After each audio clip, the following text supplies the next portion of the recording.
Sa ka-joint meeting nga gipahigayon kagahapon sa Oroquita City uban sa mga mayor ning lalawigan sa Misamis Occidental, mga board members, mga negosyante, anausab si Governor Henry Wominal Sr. o uban pa usa gituki sa maong tigom ang mahitungod sa proposed zone delineation of the Port of Jimenez o gisugyot sa mga opisyalis ning lalawigan nga dili makasulod ang arastre gawas sa Misamis Occidental.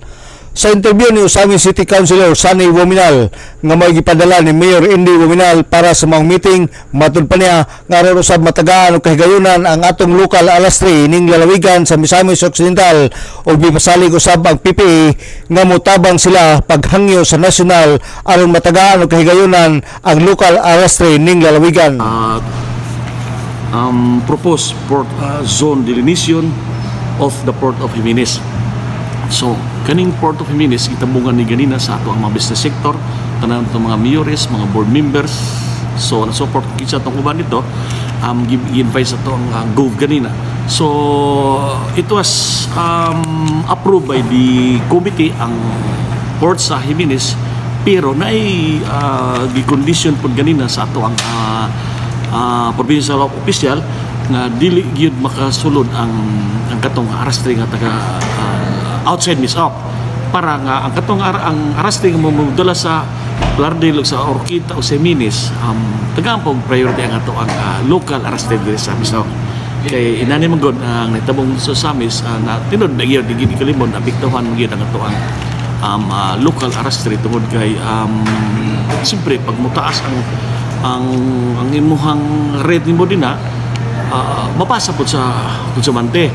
So dako kay epekto sa ato ang mga mamalitay. So magisabutan karon dito nga nagitabungan po sa PPA nga motabang po sila og hangyo sa nasyonal nga matagaang tag-priority ang ato ang arastre nga taga-dire rin sa Misao. So nindot po kayo ang plano sa itong govgina uban sa itong mga mayores, mga board members tungod kay para masakangayan sa Misamis Occidental para at least ang katong giingon nila nga katong Misamis noon magbayong malambuon. So tingali ug kana og dili na mahitabo tong sa Samis sa sauna nindot jud kay mo asenso na gid ang Misao.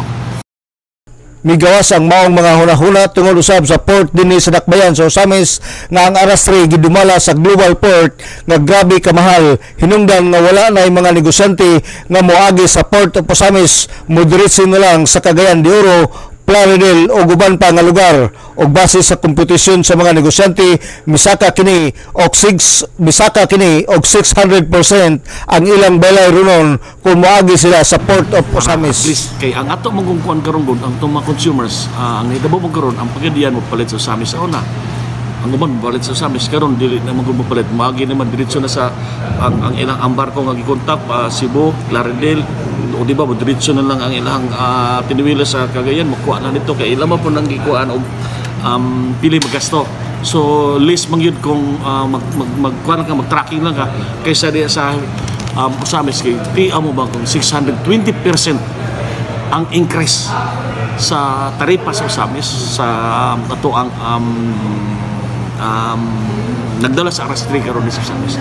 So tinagi apektahan yun ang atong mga constituents kay kung mataas ang taripa, of course ang malitay mapektahan kay atong mo mapasa sa malitay.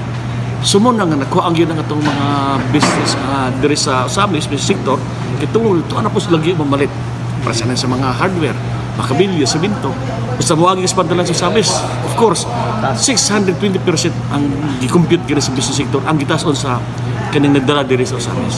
So nindot kayo ang joint committee na kay i-approve sa tanan dayon ang ganina po ang gawa sa PPA at tanan ng business sector itang ganina at least di-approve sa body nga ang ato ang port sa Plaridel or Oroquita Jimenez ang local arastre ng gitang si Usami City Councilor Sunny Wominal alang sa DXDD Radio Campana, ang radyo sa Simbahan, WD 45 Dudong Barcaminto, Danag sa Dakbayan.